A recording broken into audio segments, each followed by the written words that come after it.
അഷ്റഫുൽ ഖൽഖ് മുഹമ്മദ് റസൂലുള്ളാഹ് സല്ലല്ലാഹു അലൈഹി വസല്ലമരെ അല്ലാഹു സുബ്ഹാനഹു തആല നമുക്ക് റസൂലായിട്ട് നിയോഗിച്ച ഇത് വലിയ അനുഗ്രഹമായിട്ട് അല്ലാഹുവിന്റെ വിശുദ്ധമായ ഖുർആനെ ആ വിഷയം നമുക്ക് ചെൽറതായിട്ട് കാൺ വിശുദ്ധ ഖുർആനിലെ രണ്ടാമത്തെ അധ്യായ സൂറത്ത് ആലി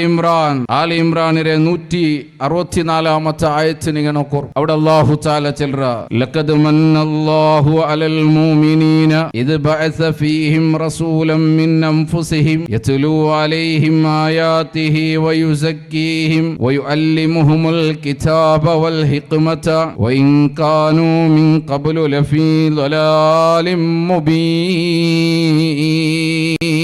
അല്ലാഹു സുബ്ഹാനഹു തആല ചെൽറത് നോക്കൂ. ലഖദ് മന്നല്ലാഹു അലൽ മുഅ്മിനീന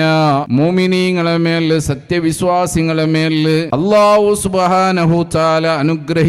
നിശ്ചയമായിട്ടും എന്തായിത്തിക്കർ ഇത് ബഅസ ഫീഹിം റസൂലൻ മിൻ അൻഫുസിഹിം അങ്ക് അങ്ങൾ നിന്റെ അല്ലാഹു സുബ്ഹാനഹു തആല ഒരു റസൂലിനെ നിയോഗിച്ച എങ്ങനത്തെ റസൂലായിത്തിക്കർ യത്ലു അലൈഹിം ആയാതിഹി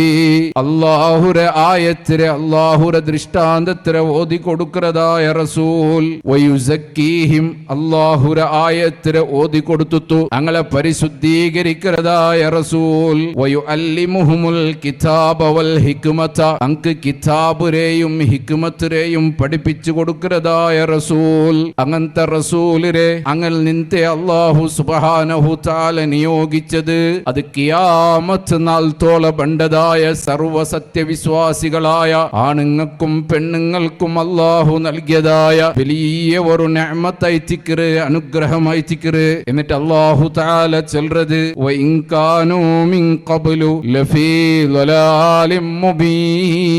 മുബീൻ. ആ റസൂലു ബണ്ടതുക്ക് മുന്നലോ ആ ആൽമാർ ആ കാലഘട്ടത്തിൽ ഇന്നതായ അണ്ടച്ച ആൽമാർ വ്യക്തമായിട്ടുള്ളതായ ദലാലത്തിൽ ഇന്നാറ് വ്യക്തമായി തങ്ങ തെരുതപ്പിയ ആൽമാറായി തിന്നാറ് അന്ധകാരത്തിലും അനാചാരത്തിലും മൂഢനമ്പിക്കലും പല നിലക്കുള്ളതായ വിശ്വാസത്തിലും അതി അക്രമത്തിലും മുങ്ങിക്കുളിച്ചതായ ഒരു സമുദായമായി